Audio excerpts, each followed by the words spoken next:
नमस्कार साथियों, मैं एलपी आपका अपना यूट्यूब चैनल एलपी क्लासेस में स्वागत करते मेरे दोस्त। जैसा कि कक्षा 10 मैथ हाई स्कूल का आपका पहला चैप्टर से मेरे साथी पहला पार्ट आपका पढ़ चुका, ये सेकंड पार्ट है साथियों वास्तविक संख्या रियल नंबर चैप्टर से। यहां पर हम 5 प्रश्न लिए, पांचों 5 टाइप से साथियों। बिल्कुल क्रीमी लेयर के प्रश्न आपके इस YouTube चैनल के माध्यम से कराए जा रहे हैं साथीगढ़। यहां पर ये देखेंगे 2025 की परीक्षा के दृष्टिकोण से मेरे साथियों बिल्कुल 100% खरा उतरने वाला साथी। तो यदि आप तैयार नहीं हैं, तैयारी आपकी नहीं हुई है, उसमें कोई दिक्कत नहीं है मेरे साथी। बिल्कुल आराम से आप 30 से 25 मिनट की क्लास को करते हुए आप सिलेबस को अच्छे ढंग से कवर कर सकते हैं साथियों। तो आइएगा सेशन को करते हैं स्टार्ट। पहला वीडियो आपका प्रोवाइड कराने के बाद जो आपके द्वारा कमेंट मिला साथियों, उससे मुझे बहुत ही ऊर्जा और बहुत ही शक्ति प्रदान हुई और मुझे बहुत ही अच्छा लगा। इसके लिए मैं तहे दिल से आपका धन्यवाद करता हूं साथीगढ़।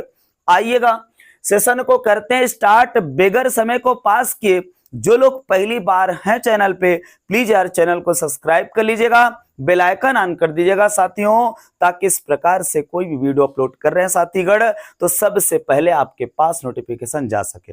जो लोग पहले वीडियो को नहीं देखे साथीगढ़, उसको भी देख लीजिएगा। ये पार्ट नंबर 2 है। यहाँ पर आज के सेशन में 5 सवाल लिए गए साथी। पहला सवाल आपके सामने साथियों, आइए हम इसको पढ़ते हैं साथी। जैसे लिखा है, यदि HCF 306 557 इज इक्वल टू 9 है, 9 है मेरे साथी। इसका मतलब क्या होता है, ये 306 और 657 का HCF दिया मेरे साथी 9 दिया गया है। फिर कह रहा एलसीएम इसी का 306 और 657 ज्ञात कीजिए। इसका मतलब क्या है साथीगढ़, ध्यान से सुनेंगे। अर्थात ये 306 और 657 का HCF दिया है 9 और कह रहा है 306 और 657 का ही मेरे साथी एलसीएम ज्ञात कीजिए। अब आपको फार्मूला पता होगा, दो संख्याएं यदि दी गई हैं, HCF दिया, एलसीएम पूछ रहा, तो साथीगढ़ सूत्र हमने लिखाया, पहली संख्या, ध्यान देंगे, पहली संख्या गुणे दूसरी संख्या बराबर साथीगढ़ एलसीएम गुणे HCF। ये सूत्र है मेरे साथियों। आइएगा पहली संख्या किसी को, दूसरी संख्या किसी को मान सकते मेरे साथी। यहां पर है 306 गुणे मेरे साथी दूसरा हम मान लिए 657 है, इक्वल टू एलसीएम पूछ रहा साथियों, HCF आपके पास 9 दिया है। कितना दिया साथीगढ़, 9 दिया है। आइएगा सवाल को करते हैं। तो अब हम क्या करेंगे, एलसीएम को निकालेंगे तो 9 गुणे में मेरे साथी बराबर के इधर आएगा तो भाग में आएगा साथियों। इसका मतलब है 306 गुणे 657 अपान, ये गुणे में है, बराबर किधर आएगा तो भाग में आएगा साथीगढ़। आइए इसे काटते हैं, 9 से काटेंगे, 9 त्रिक 27, यहां बचा कितना 3 36, 9 चौक 36। इसका मतलब मेरे साथी कितना आ गया, 34 आ गया। 34 गुणे 657 मेरे साथी ये एलसीएम आ जाएगा। क्या आ जाएगा, एलसीएम आ जाएगा। यदि आप 34 में 34 गुणे 657 करोगे साथी तो आपका रिजल्ट बनने वाला है 22 33 8। इसका मतलब है जब आप, अब मैं समय बचा रहा हूं साथी, अब इसका गुणा करेंगे अलग से, समय फालतू जाएगा। आप गुणा कर लीजिएगा साथी, 34 में 557 में 34 का गुणा कर लीजिएगा साथी, आएगा 22 33 8। इसका मतलब एलसीएम ये आपका रहा, ये आंसर बना साथी। तो ऐसे प्रश्न लगभग हर साल पूछे जा रहे हैं साथियों। यह प्रश्न रिपीट भी हुआ है, एनसीईआरटी का ही क्वेश्चंस मैं कराता हूं, ध्यान देंगे। और नए सिलेबस के अकॉर्डिंग जो चीजें कट गई हैं उसको हम नहीं पढ़ा रहे हैं, ध्यान दीजिएगा साथीगढ़। आइएगा प्रश्न नंबर दूसरा क्या कह रहा है साथियों, जांच कीजिए कि क्या किसी प्राकृतिक संख्या n के लिए संख्या 6 की पावर n अंक 0 पर समाप्त होगा। इसका मतलब है कि 6 की पावर n अंक 0 पर समाप्त होगा, ऐसा कह रहा। क्या ऐसे हो सकता है साथीगण?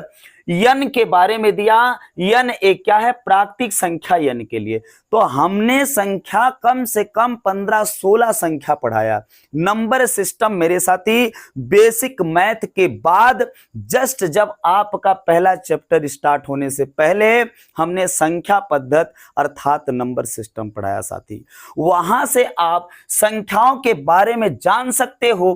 प्राकृतिक संख्या बहरहाल काउंटिंग नंबर अर्थात सबसे छोटी से छोटी प्राकृतिक संख्या एक है, 1 2 3 4 5 अर्थात यन का मान बोल रहा मेरे साथी, यन का मान बोल रहा 1 या क्या 2 लीजिए या क्या 3 लीजिए डॉट डॉट डॉट। इसका मतलब है प्राकृतिक संख्या यन के लिए 6 की पावर n अंक 0 पर समाप्त हो रहा। तो अब हम देखेंगे यहां पर 6 की पावर n है मेरे साथी, इसका अभाज्य खंड कर लिया जाए तो साथियों यहां पर अभाज्य खंड करोगे 2/3 6 आएगा।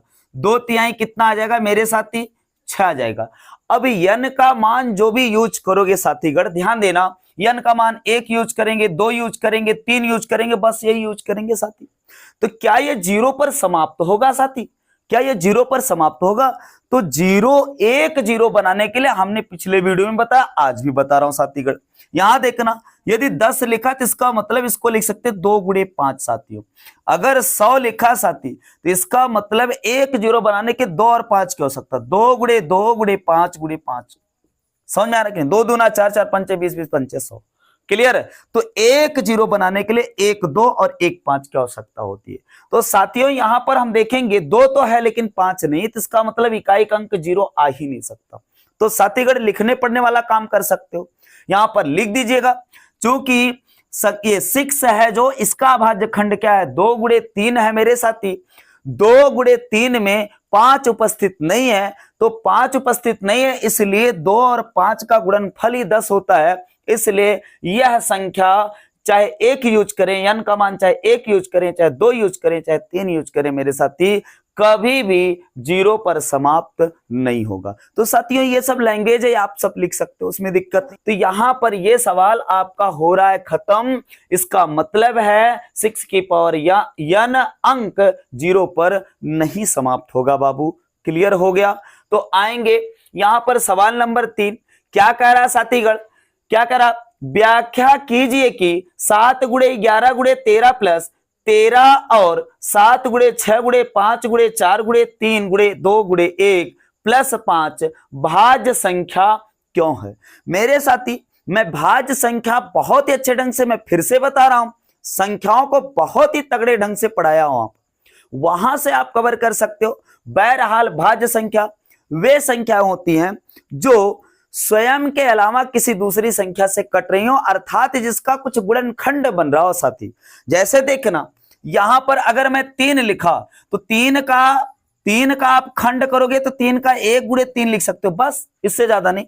तो 1 को छोड़कर कहने का मतलब अगर 4 लिखा तो मेरे साथी 2 गुणे 2 हो जाएगा। तो ये क्या है? भाज्य, लेकिन ये क्या मेरे साथी? अभाज्य। तो ऐसी संख्याएं जिनका हम गुणनखंड कर सकें या किसी संख्या दूसरी संख्या से कट रही हो स्वयं के अलावा, तो ऐसी संख्याएं क्या कहलाएंगी? भाज्य संख्या।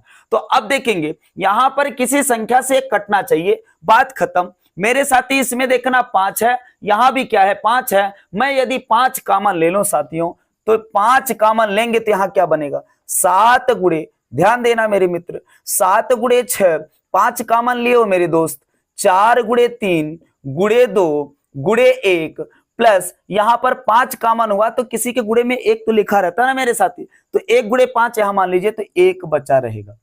साथियों अब बताइए जो इसका गुणनफल बन रहा है, गुणा करिएगा 1 जोड़ दीजिएगा तो एक संख्या ये हो जाएगी और 5 ये है। तो मेरे मित्र 5 गुणे गुणे के रूप में हो गया कि नहीं हो गया? जब 5 गुणनखंड हो गया तो मेरे साथी गुणनखंड के रूप में हो गया, तो ये पहली बात तो 5 से ही विभाजित होगी, वो संख्या चाहे जिससे विभाजित होगी।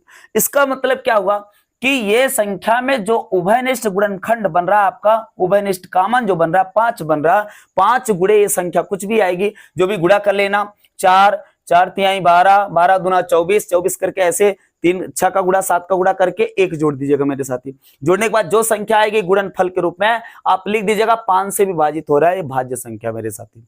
क्लियर है? तो साथीगण जो गुणनखंड के रूप में हो जाएं, गुणनफल के रूप में प्राप्त कर सके, वो क्या हो जाएंगी? भाज्य संख्या हो जाएंगी, अर्थात स्वयं को छोड़कर और संख्याओं से कट रही मेरे साथी।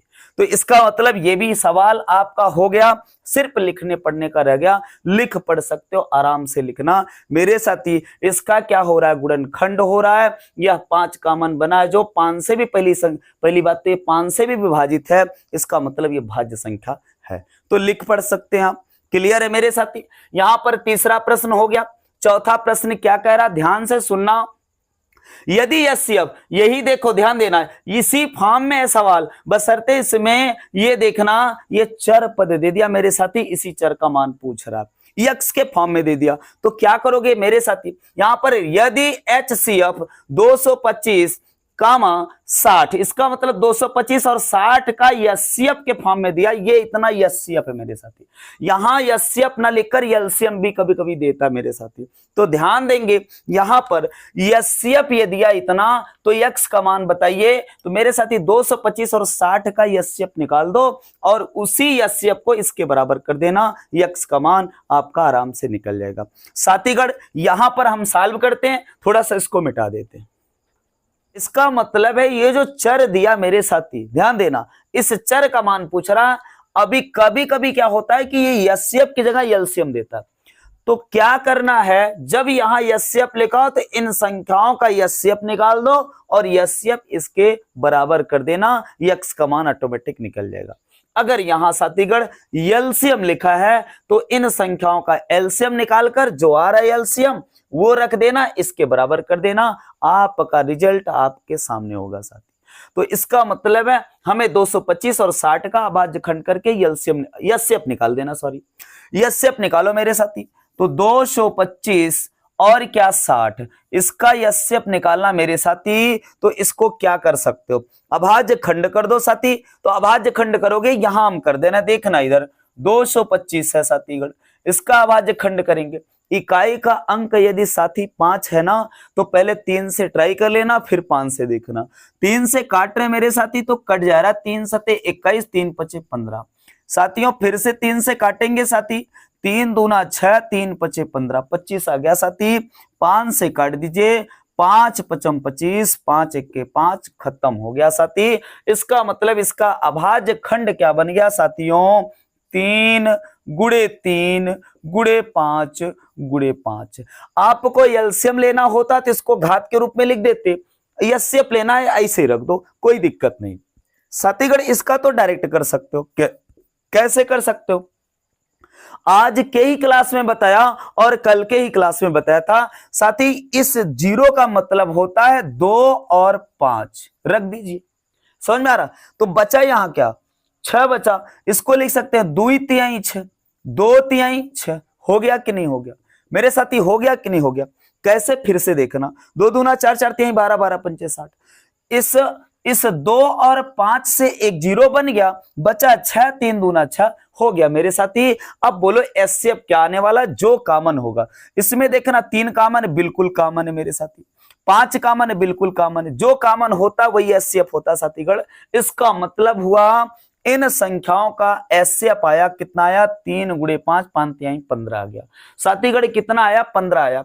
अब मैं इस 15 के बराबर इसको कर देंगे, कितना है मेरे साथी? 15। इसका मतलब एससीएफ 15 है, तो 15 बराबर साथियों 225 गुणे 5 माइनस 10x। साथियों x का मान पूछा है यहां पर। अब देखना, ये माइनस में इधर बुलाओगे तो प्लस हो जाएगा, बराबर के इधर से उधर जाता मेरे साथी, प्लस का माइनस, माइनस का प्लस, गुणा का भाग, भाग का गुणा हो जाता है साथीगण। ये कितना था? 5 गुणे 225 है, 5 का गुणा कर लो, 5 पचम 25, 2 हासिल, 5 दूनी 10, 2 12 मेरे साथी, 1 हासिल, 5 दूनी 10, 10 1 11। तो साथियों यहां पर अब ये देखना, ये 15 इधर प्लस था, उधर जाएगा तो माइनस हो जाएगा साथीगण। बोल देना कितना आने वाला बाबू, ध्यान देना। ये 10 में से, सॉरी, 5 में से 5 गया 0 आ जाएगा, 2 में से 1 गया 1 आ जाएगा, और ये 1 1। इसका मतलब 10 से काटोगे तो 0 खत्म हो जाएगा साथीगढ़। आ गया x का मान 111, अर्थात 111 साथी x का मान आया। साथियों समझ में आया होगा। तो मेरे दोस्त अब लास्ट सवाल है आपका, यहां पर अब हम ध्यान देंगे सवाल नंबर 5 की तरफ। और अंतिम सवाल मेरे साथी, निम्नलिखित गुणनखंड वृक्ष को पूर्ण कीजिए और x, y तथा z का मान ज्ञात कीजिए। साथियों एकदम इजी सवाल होती है। यहां पर देखेंगे जहां से निकल रहा है, यहां पर 2 रास्ता हो रहा है, तो इनका गुणनफल इसके बराबर होता है। साथीगढ़ x का मान जो आएगा मेरे साथियों वो आएगा 2 गुणे y। 2 गुणे क्या आ जाएगा y, अर्थात y का मान मिल जाए तो x का मान ऑटोमेटिक निकल जाएगा। यहां पर y का मान मिल रहा है मेरे साथी, क्या मिल रहा है, y का मान है 3 गुणे इतना। इसका मतलब y का मान यहां निकालो। तो साथियों यहां लिख रहे हैं y बराबर, देखना यहां पर देखना, तो 3 गुणे कितना साथीगढ़, कितना है 1855 है साथी। क्या है 1855 है साथी। तो क्या करोगे, y का मान निकल रहा मेरे साथी, 3 का गुणा कर लो, 3 पचे 15, 3 पचे 15 1 16, 3 छंग 18 1 19, 3 1 के 3 और 3 1 4। तो इतना आ गया। फिर से चेक कर लो, 3 पचे 15, 3 पचे 15 1 16, 3 छंग 18 18 1 19, 3 1 के 3 3 1 4, अर्थात y का मान यह है साथीगढ़। y का मान रख दो, y का मान एक रिजल्ट तो बन गया। y का मान पूछा था, y का आ गया। x का मान यहाँ y का मान रख दो, x का भी आ जाएगा साथी। 2 का गुणा करना है, 4 9 65। इसका मतलब हुआ 2 का गुणा करोगे तो मेरे साथी कितना आएगा, 2 पंचे 10, 1 हाथ से 2 छंग 12 1 13, 2 9 18, 18 1 19 साथीगढ़, और 2 चौके 8 8 1 9। फिर से चेक कर लो, 2 पंचे 10, 2 छंग 12 1 13, 2 9 18 1 19, 2 चौके 8 8 1 9, अर्थात x का मान आ गया। और ध्यान देना साथी, एग्जाम्पल है ये सवाल, और ध्यान देना उसमें गलत भी है। क्या है, गलत है। यहां आपका आंसर वो क्या है, आंसर गलत दिया। गुणा तो दो का ही कर रहा है, लेकिन आंसर कुछ और दे रहा था, इसलिए ध्यान देना वहां पर वो गलत है। साथीगढ़ ये एकदम 100% सही है। x का मान आया, y का मान आया, z का मान निकाल लो यार। बोलो कहां से निकला है, 371 से z निकला मेरे साथी। क्या कर सकते हो यहां देखना, 300 कितना आप कर सकते हो, 371 इक्वल टू क्या कर सकते हो मेरे साथी, 7 इंटू कितना है, जेड है। जहां से निकला ध्यान देना, ये निकला है ना 371 से ही निकला है, इसका मतलब इसका गुणनफल इसके बराबर होगा, इसका गुणनफल इसके बराबर होगा, इसका गुणनफल इसके बराबर, इसका गुणनफल इसके बराबर। बातें समझ में आ गई होंगी। साथीगढ़ क्या करना है, 7 का भाग लगा देना है, जेड का मान निकल जाना है। तो बोलो यहां पर गुणे में भाग में आएगा तो 371/7 कर लीजिएगा साथी, और जेड का मान निकल जाएगा। तो साथियों 7 का भाग लगाओ, 7 पचे 35, 7 छंग 42 ज्यादा हो जाएगा, 7 पचे 35 आ गया मेरे साथी। यहां पर कितना बचा, 2 7 3 21, 53 नजर आ रहा मेरे साथी, 53 आ गया। तो साथियों अब समझ में आ गया होगा आपका ये सवाल रहा साथीगढ़। जितने भी लोग वीडियो देख रहे हैं यार, तो प्लीज यार चैनल को सब्सक्राइब कर लेना यदि पहली बार हो, और वीडियो को लाइक करना मत भूलिएगा, प्यारा सा कमेंट करिएगा प्यारे बच्चा। अभी 1-2 क्लास पहले चैप्टर की और होनी है। धन्यवाद, थैंक यू फॉर वॉचिंग।